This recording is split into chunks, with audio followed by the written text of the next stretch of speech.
Hey guys, in today's video we're talking footy, because I love footy. It's Adelaide versus Freo. Hope you enjoy.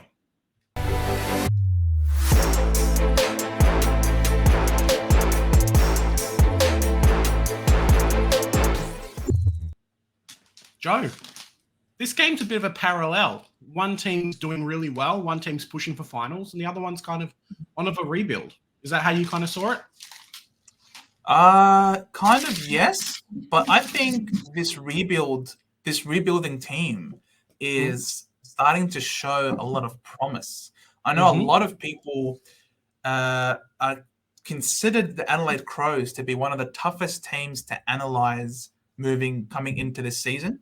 I know those who watch on SCN or listen to SCN, the pass mark rating. And the discussions on there were really struggling to try and sort of put some expectations on what to get out of this Adelaide Crows side, which I think are now like 5 years or so into a rebuild under Nix. This time has really passed by quite quickly, and they've sort of flown under the radar quite a bit, I think, getting to this point. But after this win against Freo, I think they should be sort of telling people, hey, we're almost there. It's an interesting proposition and position that they're in. They're kind of in the middle. They've got a lot of really good established players, and then guys like Thilthorpe and Sam Berry are kind of pushing through and making the team a lot better. If you'd come out and said, okay, this team's been rebuilding for 6 years, you'd kind of see it. But 3 or 4, they're doing much better than what they're looking for. Maybe not pushing for finals in 2023, but at least contending and making a lot of the top teams suffer and kind of not feel like they're going to be pushovers. To be completely honest with you, I actually have been a lot more impressed with these guys than I have with Port Adelaide. I know there might be some power fans out there that probably want to cancel me as a result of this, but believe me, I don't know. Like, from what I can see, I just got to be straight up honest. I think these guys have been really powerful in and around the midfield. Like I know Freo really jumped out of the block early. And started to really look like they were going to blow the game wide open right from the start. But my God, Adelaide's resilience, especially in the midfield, the way they were able to up the pressure, get some ball moving their way. You mentioned Sam Berry. This guy was probably close to best on ground, if not best on ground. He was really good. So clean, very powerful, in and under, tackling machine. He's going to continue doing that tackling. This guy, he's going to average over 100 this season for Supercoach. Yeah. I think so. After watching that game, I'm really close to having him in my side, to be completely honest with you. I think I'd rather pay up a little bit more to have him than have a Dom Sheed in my team. I think this guy can really be anything, and he's getting a lot of CBAs, and he's working great in tandem with Rory Laird. I loved what I saw from their midfield group. It's really good. Kind of, I think Rory Laird has been pushing a lot of those training standards, and Berry's not exactly an old player either, so there's a few more years to go with him. Adelaide beat Freo, so it was 12-5-77 to 10-6-66. So, they're not like, as we've spoken with other teams, high behind games, and a team's got a lot more behinds, and that's what's done it. Their kicking efficiency's been pretty good for both sides, really. Adelaide's kind of come in and shown, hey guys, we're serious here. We want to be the best team in Adelaide. And as you said, I think Port kind of relies on their older players a bit too much. They've got a lot of what I'd consider to be B-grade talent, especially in the back line and through the middle. A lot of their older guys, like Boak, are getting a bit older, and the ruck line's not as good. Adelaide might come out by the end of the year being the best team in Adelaide. What do you reckon? I am not disagreeing with you. I really love what I saw, and I think their recruiting has also been really good. Isaac Rankin really lit it up. I thought he was very exciting. I love what I saw from Isaac Rankin. Very clean, and you can just see that this guy, he's got that X factor. He wants the ball in his hands. He doesn't shy from it. And they've got goal kickers now. They've got ability to get the ball forward, and if it's not him kicking the goal, it's a guy like Darcy Fogarty, who, my God, he looks ready to tear defenses apart. This guy, he only kicked 2 goals this game, but I just felt like his impact was a lot greater. He presented really well, looked really sharp, brought the ball to ground many occasions. And he just seemed to really relish. Both of them really seemed to relish from all of these extra opportunities that they were getting with just how well their Adelaide was performing. Yeah. I'm very bullish on the Crows. He's been pushing to be that kind of top player for a couple of years now, and maybe this is the year that he really does it. Tex is kind of winding down, I guess is the right word. Fogarty's coming in. He's going to be the Degoe kind of stringer, say Cam Zohar type midfielder who is going to be really powerful through there, who can go into the forward line and kick goals as well. So pretty exciting player for them. I totally agree with you, though. Rankin's come in and showed why they've paid up to bring him into their team. Adelaide boy finally gets to go home, but boy, oh boy, him and Rochelle in the forward line, rotating a little bit through the mid, like I think they do in this game. The team's scary, man. It's not 100% there. I don't know if they can compete with like a Melbourne, but on a good day, Adelaide's hard to beat. They really are. And they did this without Tex in the team. Tex wasn't even there. And Tex, I consider Tex still, even at this later stage in his career, to be one of their best players. He is a really good player. And they won against Freo, a finalist that won an elimination final against the Bulldogs, who are no slouches either, don't get me wrong. So to beat them, and they were playing in WA as well. So it wasn't like they were playing in their backyard.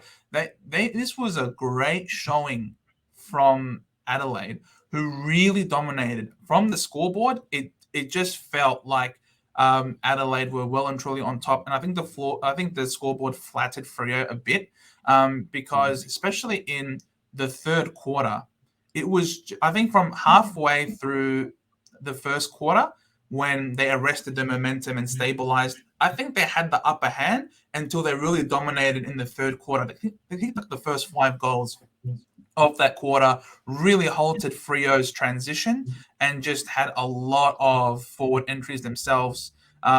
Rory Sloane was a big part of that.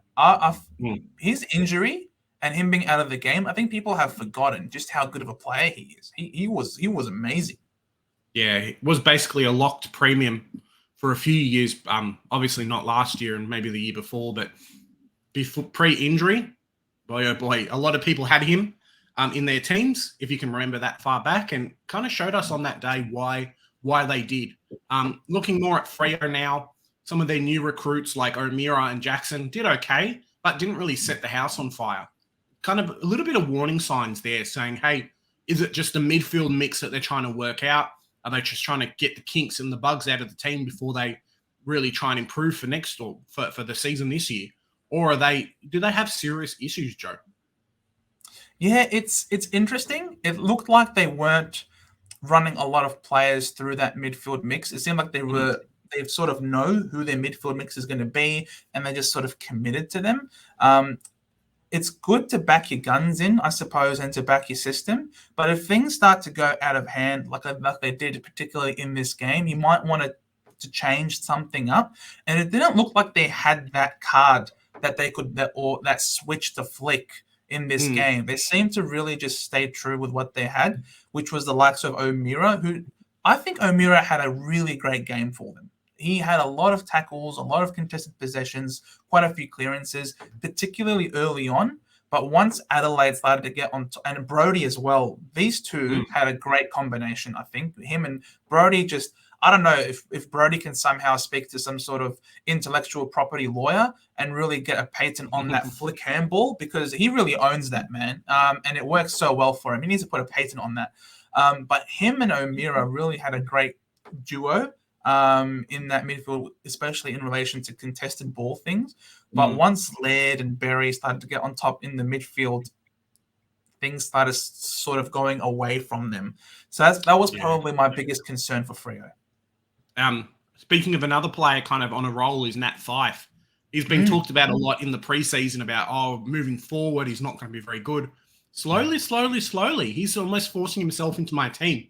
Maybe not in the midfield, but at 300K for a lot, 313K really, for a lot of players who are looking for someone at F5, he could really be a shout. He only needs like a 90 average, which I think he can do if he kicks a few goals and has some midfield minutes. He's looking really good, and someone that really offers some X factor for Freo in a side that just lost Lob, just lost Meek, a lot of their tools who are kicking goals. Can Fife really become that player for them? I think he can, because I don't think he dominated this game by any stretch of the imagination, but he still bobbed up and kicked his 3 goals, which is a very great, promising return for him in his first head out playing exclusively forward. He had no CBAs that game. He played exclusively forward. And in a game where they lost, and I think they probably should have lost quite handedly. They got crominated in this game. Not dominated, they were crominated. And that might be something that I might just take for myself. Thank you very much. Talk about patterns. You're going to make it yours.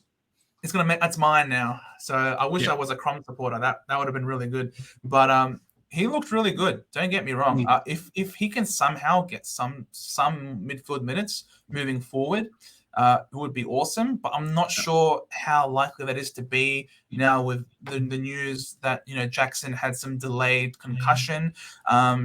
Shrek stocks are going up quite a bit now. He's going to be primary ruck.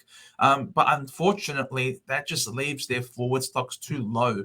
He's going to be stuck. He's going to be stuck playing forward a lot more. And I think you're going to have to really look at his fixture early on and gauge whether or not he's capable of kicking multiple goals. His set shot routine is still not there. He's still a bit sus when he's lining up for goal.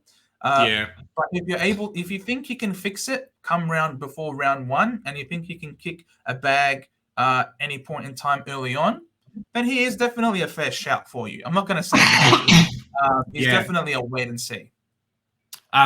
Well, if you look at Freo's kind of fixture to start with, I think it's pretty favourable for them. North Melbourne, I think there's Gold Coast, Hawthorn, and a couple of others in there. So maybe Fife just comes out and goes bang for a few weeks, makes you that quick money. And then, you can offload him for a much better player, which is kind of what which is what you want as an F6 type player. Big wait and see, as you say. Be interesting to see what comes out of the next preseason game for them. But, oh boy, if it works out, it definitely works out. Let's check out those midfield minutes, Joe. Yeah, we mentioned that Fife didn't have any, but we'll show you the actual stats of what happened there. Massive thanks once again, as is our routine, as is usual, but you must give credit where credit is due. And all of the credit goes to one Matt Forrest. Thank you very much for doing the Lord's work. We really appreciate it. If you're over on Twitter, head over to Matt Forrest29, give him a follow. The link to his Twitter will be in the description below. Now we'll have a look. This is after 4 quarters. They obviously played more than 4 quarters, but the 4 quarters are all we really care about at this point. And you can see that there's really not as many names for the Dockers as there are for the Crows. They had their system. They had their group. They stuck to their group because that's the way they're going to play. I don't think there are any surprises here, is there? No, I don't think so. I think I would have liked for them to play like a Matt Johnson or someone through there, but I'm not actually sure that he played this game. I think he played the VFL component as well. So as opposed to a Melbourne, as opposed to a Crows like we see, Freo's definitely got their, this is our midfield mix. These are our midfielders. We're not going to rotate them like a lot of other clubs do, or rotate them enough to actually warrant a lot of time, on the list. Similar to Carlton. Yeah, I feel like that's kind of a mistake this year. We'll wait and see to see what happens, but if a lot of teams are doing something and you're not, generally that means that they know something that you're not. So maybe something to watch for Freo. They might throw a lot more players through that midfield in the second preseason game. Yeah, absolutely.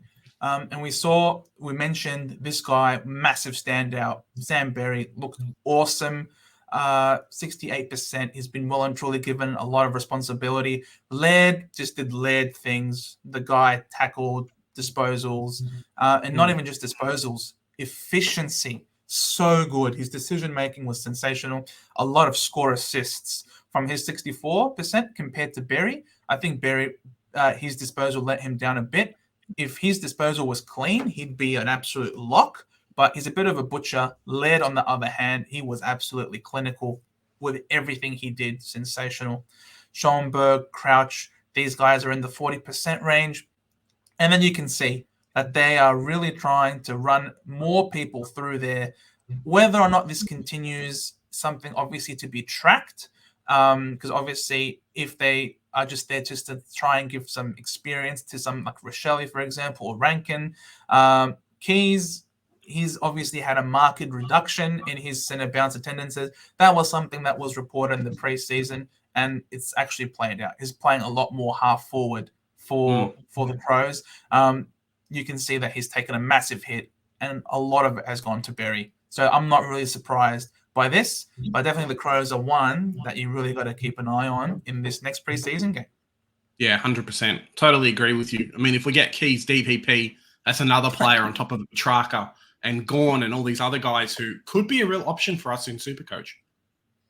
So, yeah, that just comes down again to, is this role going to continue? Can the DPP acquisition in round 6 be forecasted? Obviously, at this point, it's just a preseason game. But if you see this again, and then you take the bet on it and you see it in round 1 that role continues, oh boy, it just opens up so much for your forward line. And again, calls into question, how deep can you go in the forward line? These team reviews are doing a lot, not just in relation to watching these players, but also in relation to how we structure our Supercoach teams moving forward. Yeah, sometimes it can be confusing too, because you've got an idea of who you want in your side, and then it's like, well, the stats are showing us something different, so better keep watching. Exactly. So that brings our discussion on the Crows versus Freo game to a close. If you like what you saw, you like what we had to say, and you learned something new today, please give us a like, subscribe, comment down below if there were any other players that caught your interest that you thought did really well that we didn't discuss, or if you have any questions about any other player that you were hoping to get some more intel on, please leave it below in the description or in the comments. We really appreciate all of the comments that come our way, and we are pumping out all of the content. All of the preseason action will be covered here at the Centre Bounce. Oh, man. I'm excited, Joe. 2 weeks to go. Supercoach is here. We've still got so many videos to put out. Boy, oh boy. It's going to be a wild ride for those that subscribe and join on. Remember, guys, we've got our Supercoach group as well that you guys can join, win some amazing prizes. Any final words, Joe? Yeah, just the one. Here at the Centre Bounce, we do the hard work so that you don't have to. Bye for now.